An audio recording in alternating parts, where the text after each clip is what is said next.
कुरान सबसे अच्छा, कुरान सबसे प्यारा. Para pemirsa MTA yang saya muliakan, Assalamualaikum warahmatullahi wabarakatuh. Kembali kita berjumpa di dalam acara yaitu yang membahas tentang pandangan Hazrat Mirza Ghulam Ahmad alaihissalam, pendiri Jemaat Ahmadiyah berkenaan dengan Al-Quran. Dan saya akan membaca satu cuplikan-cuplikan dari buku yang beliau tulis yang dirangkum di dalam buku The Essence of Islam. Dan kali ini subjudul adalah keunggulan Al-Quran berdasarkan surah Al-Fatihah. Kemudian ada juga yaitu tentang karakteristik rohani daripada surat Al-Fatihah. Kemudian imbauan kepada para pencari kebenaran dan Al-Fatihah sebagai rangkuman tujuan daripada Al-Quran. Mengapa beliau sangat penuh perhatian terhadap surah Al-Fatihah? Karena surah ini merupakan patisari dan merupakan kesimpulan daripada seluruh isi di dalam Al-Quran. Dan ini merupakan suatu doa dan hidayah petunjuk yang diringkaskan oleh Allah SWT daripada seluruh Al-Quran yang ada. Jadi sejarah perjuangan para nabi dan bagaimana tentang perilaku dan sifat-sifat dan yang menolak daripada umatnya ini. Padahal para nabi itu mengajurkan mereka siang malam itu untuk menyembah Allah SWT. Nah, upaya-upaya yang paling jelas, ringkas dan juga sangat betul-betul mempunyai suatu daya tarik yang sangat cepat dan tepat ini adalah Al-Quran, yaitu surat Al-Fatihah sendiri. Nah, kita melihat bahwa keunggulan Al-Quran menurut surat Al-Fatihah, di situ diringkaskan ada 4 sifat. Alhamdulillahi Rabbul Alamin, Ar-Rahmanir-Rahim, Malik Yaumiddin. Ya, 4 sifat. Dan di akhirat nanti ini akan nanti berlipat 2 menjadi 8. Ya. Dan ini merupakan suatu rahasia-rahasia yang dibukakan oleh Al-Quran itu sendiri. Nah, karena di dalamnya itu mengandung suatu persembahan pujian yang sempurna. Jadi di sini Rabbul Alamin, ya, banyak orang menyembah berhala ataupun sembahan-sembahan selain daripada Allah SWT. Tetapi Rabb yang hakiki itu adalah yaitu Allah SWT sebagai Rabbul Alamin. Nah, kemudian sifat Rahman dan Rahim juga, ini juga sifat yang ditunjukkan oleh Al-Quran ini bahwa sejak alam semesta ini diciptakan sampai hari kiamat, nah, sifat Allah SWT ini tidak pernah berubah. Nah, dengan kita membaca ya daripada pujian Al-Quran, kita membaca takbir saja, lalu tergambar oleh kita Alhamdulillahirabbil alamin. Nah, terbayang oleh kita 99 sifat Allah SWT. Nah, di dalam kita menyanjung dan memuji Allah SWT, itu segala karat-karat dan kotoran dalam jiwa kita itu pun harus itu menjadi luntur dia. Harus bersih dia. Sebab kita memasuki suatu ajang persembahan kepada Allah Subhanahu wa Ta'ala. Makanya kita dari awal ya berwudu kita. Kemudian setelah wudu kita doa, lalu melangkahkan kaki dengan zikir. Mau masuk ke masjid juga kita berdoa lagi. Kemudian kita membaca nawafil dan sunnah-sunnah itu. Semua adalah melunturkan segala kekotoran-kekotoran dan kekurangan-kekurangan di dalam diri kita.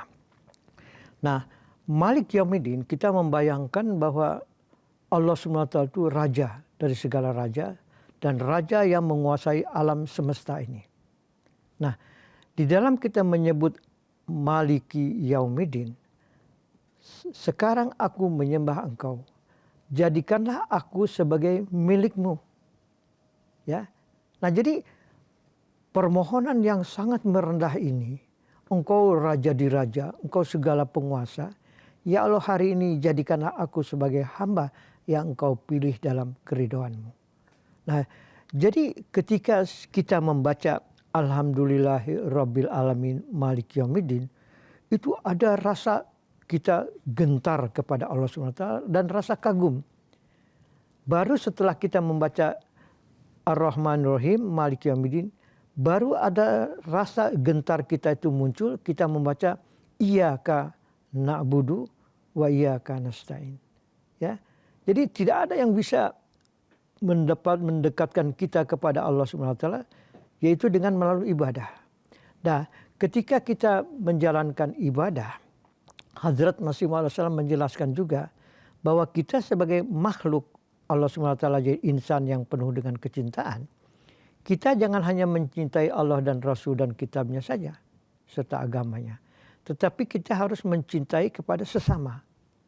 Nah, jadi kalau kita memuji Allah dengan dikatakan bahwa iyyaka na'budu, tetapi kita dalam ubudiyat, dalam penghambaan kita, pengkhidmatan kepada sesama manusia, masih kikir, masih sombong, masih kita mempunyai jiwa yang lebih ada benci dan kesal, ya, itu adalah kelemahan-kelemahan. Nah, di dalam itu inna sholata tanha 'anil fahsya wal munkar. Sholat itu harus bisa menampilkan diri kita kembali kepada fitrah. Nah, jadi Al-Quran dengan surah Al-Fatihahnya itu mengajarkan kepada kita yang diajarkan oleh Allah SWT bagaimana kita menciptakan suatu nuansa, ya, perasaan kita, kualitas daripada ibadah kita bukan hanya mengangguk-angguk, mengangkat tangan dan ruku dan sujud saja, tetapi jiwa kita pun harus bersujud, ya. Tatkala kita mengacungkan kedua tangan kita dengan Allahu Akbar, kita melepaskan semua urusan kita dan kita ikatkan tangan kita ini di hati. Artinya semua tawajuh dan konsentrasi kita ini hanya kepada Allah. Lalu kita takzim dengan ruku, ya kan? Ruku itu katanya kita takzim, memuji keagungan Subhana Rabbil Azim. Keagungan Tuhan yang mana lagi yang kita tidak akan dapat kita sebutkan kalau Tuhan sendiri memuji dengan pujiannya sendiri. Nah, lalu kita sami Allahu liman hamidah, ya. Itu Allah SWT dengan melalui malaikat Jibril mengajarkan kepada kita. Sebutkanlah nama Allah, ya, sami Allahu liman hamidah. Maka dijawablah dengan Rabbana lakal hamdu hamdan katsiran thayyiban mubarakan fi. Coba, itu pujian yang berlapis-lapis tentang zat Allah SWT sampai malaikat pun berebut ingin mencatat seorang hamba yang membacakan doa yang dibacakan dalam pembacaan itu, ya. Nah, ini sifat-sifat yang luar biasa dari itu adalah membersihkan daripada segala macam kesyirikan. Nah, kemudian kita lihat ihdinas siratal mustaqim, ya. Seakan-akan jalan agama itu panjang sekali. Dari zaman Adam sampai kepada nabi-nabi yang banyak sekali. Seakan-akan jalan yang harus ditempuh oleh manusia begitu panjang. Nah, tapi kita ingin jalan yang kita harus tempuh ini jalan yang mana? Maka kita memohonlah dengan ajaran doanya itu ihdinas siratal mustaqim. Jalan yang lurus. Bukan jalan yang beraneka ragam tujuan dan arahnya dia. Kemudian di sini ada di ujungnya itu ghairal maghdub waladdallin, ya. Bukan yang menimbulkan kemurkaan dan juga yang mengakibatkan kesesatan. Nah, di sinilah kita ini seperti orang yang berjalan di padang pasir, ya, yang tidak tahu utara, selatan, barat, timur. Karena sejauh mata memandang hanya pasir saja. Atau kita seperti orang yang sumum bukmun umyun fahum la yarjiun. Ya, kita punya pendengaran, kita punya lidah tetapi kita bisu, punya mata tetapi kita buta. Nah, jadi disitulah ditunjukkan kepada kita itu ihdinas siratal mustaqim. Tuntunlah kami. Kami buta, tuli dan juga kami bisu. Nah, hanya Allah Ta'ala zat yang hidup, melihat dan mendengar itu. Nah, kita tujuannya daripada itu kita siapapun kita. Mau kaya, miskin, pandai atau tidak, Arab atau bukan Arab, ya. Diajarkanlah kepada kita supaya kita apa? Sami'na wa ata'na. Ya, kita tidak tahu bahasa Arab. Nabi Muhammad SAW didatangi oleh Jibril, beginilah cara sholat. Beginilah waktu sholat, beginilah kita dalam berdoa, ya. Nah, ini lalu kita berkorban, lalu kita bagaimana memanjatkan suatu permintaan kepada Allah. Nah, bagaimana juga kita menimbulkan rasa fana fillah dan fana fi Rasul. Nah, makanya istilahnya disebut sholat, solyun, ya, membakar dan merambatkan ibadah-ibadah kita itu sampai kepada Allah SWT. Nah, suatu ru'ya yang diperlihatkan Allah SWT kepada Rasulullah SAW dengan Jibril alaihissalam datang menyertai beliau, itu dengan dibawanya naik buraq, lalu dipersembahkan itu dari langit pertama sampai ke-7 dan jumpa dengan Allah SWT di arsy ilahi. Ini suatu pemandangan bahwa Nabi Muhammad Rasulullah SAW dengan ibadah itu akan berhasil nanti, yaitu mencapai suatu derajat yang utama, yaitu lika Allah. Nah, itu manunggal dan menyatu dengan Allah SWT, itulah tujuan utama daripada perjalanan hidup manusia. Nah, para sahabat Nabi Muhammad Rasulullah SAW itu tadinya sangat liar, jalang, dan sangat orang-orang yang jauh daripada akhlak yang terpuji. Tapi kemudian setelah adanya suatu tarbiyat, bimbingan dan juga pedoman dari Nabi Muhammad Rasulullah SAW, mereka itu tadi Fatihah itu terbuka pintu-pintu marifat. Lalu berdakwah, bertabligh, menyampaikan kebenaran itu kepada orang-orang di seluruh dunia. Nah, inilah suatu perjuangan yang tiada ada habisnya ini, baik dengan peperangan, pengorbanan harta, dengan doa dan juga dakwat ilallah ini ya. Ini semua adalah jalan-jalan yang ditujukan kepada menyeru manusia kepada jalan Allah. Lalu cahaya Al-Quran, ya. Sebab orang yang tidak membaca Al-Quran dan tidak memahami, itu sama dengan orang yang tidak membawa lentera, tidak membawa penerangan dia. Ya. Man kana fi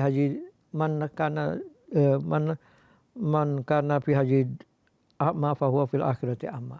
Siapa yang di dunia ini buta, maka di akhirat pun akan buta dia. Nah, untuk membuka mata hati iman dan keyakinan itu adalah Al-Quran sendiri.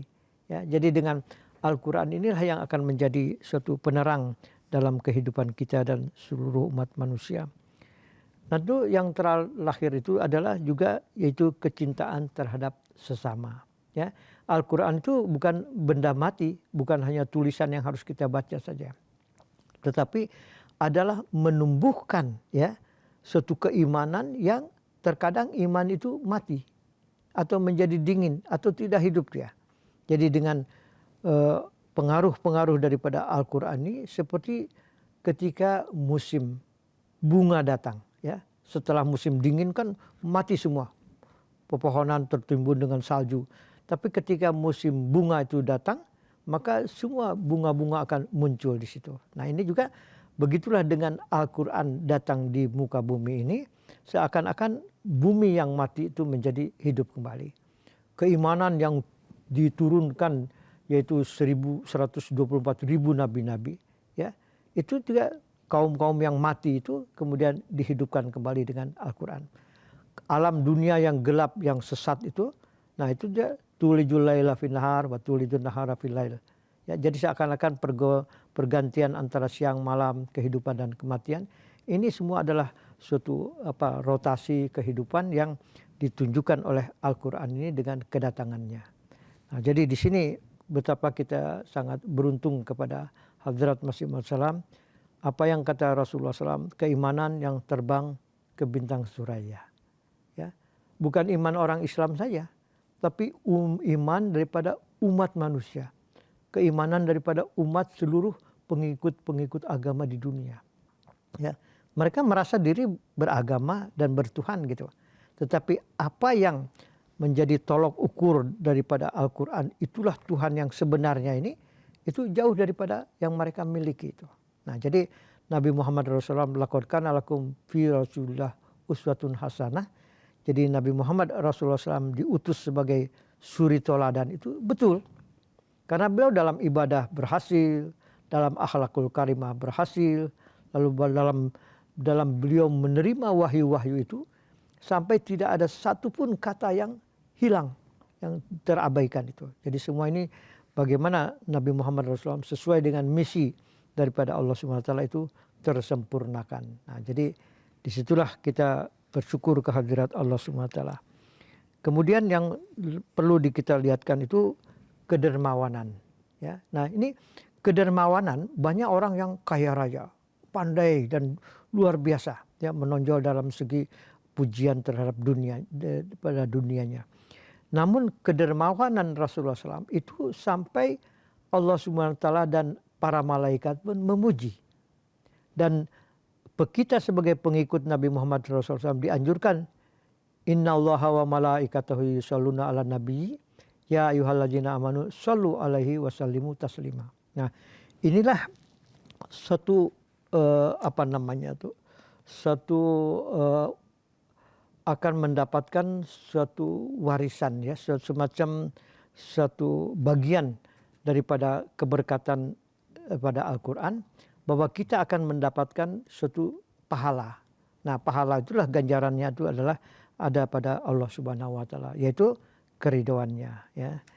Jadi kita makanya dengan melalui sholat, hanya sholat dalam Islam lah yang saling mendoakan. Misalnya at-tahiyatulillah wassalatu wassalamu alaika ayuhan nabi wa rahmatullahi wa barakatuh. Assalamu alaina wa ala ibadillahi sholihin. Ya. Jadi ya Allah berikan salawat kepada Nabi Muhammad SAW wa ala ibadillahi sholihin, dan juga kepada para hamba-hamba Allah yang soleh. Nah, jadi kita ini semua saling doa dan mendoakan dan didoakan. Jadi inilah agama dengan jalan-jalan ibadahnya itu yang ditunjukkan itu mengikut sertakan, ya, bukan hanya doa masing-masing sendiri, tetapi dalam kebersamaan, dalam satu kesatuan. Nah, inilah tujuan yang disampaikan oleh Al-Quran ini, bahwa kita hendaknya lahir sendiri-sendiri, tetapi kita bersatu padu dalam satu naungan, yaitu jamaah yang dipimpin oleh Allah SWT melalui yaitu rasul-rasul dan utusannya. Para hadirin dan hadirat yang saya muliakan, bagaimana Al-Quran itu menampilkan mujizatnya sendiri. Kita melihat bahwa ketika Sayyidina Umar, seorang yang hanya satu tekad itu menghabisi Nabi Muhammad Rasulullah SAW, dengan berkuda dan membawa pedang yang tajam yang terhunus dan menjurus mengarah kepada penghabisi nyawa daripada Rasulullah SAW. Namun tiba-tiba dia dicegat oleh seseorang, mau kemana katanya? Oh, saya akan habisi Nabi Muhammad Rasulullah SAW. Katanya, kamu lupa, tidak tahu adikmu itu yang perempuan itu dia sudah masuk Islam. Wah, otomatis diputarlah arah ini menuju kepada daripada adiknya, daripada Sayyidina Umar radhiyallahu anhu. Ketika diterjangnya pintu dan membuka rumah daripada adiknya itu, lalu dia menyembunyikan, ya, ayat-ayat yang sudah mereka tulis itu. Lalu apa itu katanya? Nanti dulu, ya, kamu harus bersuci dulu katanya kalau ingin mendengar satu firman ilahi. Nah, setelah dia dilakukan semua, lalu ingin membaca. Nah, ini ayat yang luar biasa melihatkan suatu mujizat dari Al-Quran itu. Lau anzalna hazal Quran ala jabalin la ra'aitahu khasyi'an mutasaddian min khasyatillah. Andaikan Al-Quran ini diturunkan ke atas gunung, ya, maka kamu akan lihat gunung itu hancur lebur karena rasa ketakutan kepada Tuhannya. Nah, jiwa daripada Hazrat Umar yang siap untuk menghabisi Nabi Muhammad Rasulullah SAW itu sudah tekadnya bulat, ya. Tapi berkat doa daripada Rasulullah semalaman itu mendoakan dua yang namanya itu Umar itu, ya. Nah, inilah kemudian dikabulkan oleh Allah SWT. Nah, jadi apa yang Quran sendiri memperlihatkan mujizatnya sendiri, yaitu merubah daripada tekad daripada Sayyidina Umar itu, ya, tiba-tiba saja Allah merubah menjadi suatu kebencian dan permusuhan menjadi kecintaan dan fana yang luar biasa. Nah, jadi inilah mujizat yang diperlihatkan oleh Allah Subhanahu wa taala sendiri. Kemudian kita lihat juga Sayyidina Abu Bakar. Ada waktu itu masih belum sahabat, ya, tapi orang musyrik lah. ketika mendengar bagaimana Abu Bakar Siddiq radhiyallahu anhu dia salat, lalu dia tutup telinganya karena tidak mau terdengar terpengaruh oleh bacaan daripada surah Al-Quran. Tapi dia pikir kenapa saya bodoh sekali. Ya, kapas itu penutup telinganya itu dibuka dan ketika mendengarkan itu, nah rupanya ada karunia Allah bahwa wajatul alaihim ayatihi zadatum imana. Apabila dibacakan kepada mereka ayat-ayatnya, maka tergetarlah hatinya. Jadi suatu kandungan ya, nilai daripada Al-Quran itu ketika Allah Ta'ala memperlihatkan mujizatnya. Siapapun dia, bukan seorang nabi dia. Seorang hamba yang tadinya membenci kebenaran. Ketika dibuka hati itu, digerakkan dan itu menjadi tergetar hatinya, lalu terbukalah pintu iman. Ya. Nah inilah suatu mujizat daripada Al-Quran itu sendiri. Ya. Jadi ada yang Allah Ta'ala langsung memberikan hati yang demikian itu. Ada juga Allah Ta'ala yang menyampaikan itu melalui dakwah ataupun panggilan ke jalan Allah SWT. Demikianlah apa yang terjadi di zaman Rasulullah SAW. Banyak terjadi juga di zaman Hadrat Mirza Ghulam Ahmad alaihissalam sebagai Imam Mahdi dan Masih Maud. Dan orang-orang baik dia dari asalnya dari agama yang lain atau dari Islam sendiri yang bukan jemaat itu ya. Nah ini terbuka hatinya karena kebenaran dan kehebatan daripada mujizatnya Al-Quran. Mudah-mudahan Allah Subhanahu wa Ta'ala menambah kecintaan kita kepada Al-Quran dan segala ajaran yang disampaikannya. Billahi taufiq wal hidayah. Assalamualaikum warahmatullahi wabarakatuh.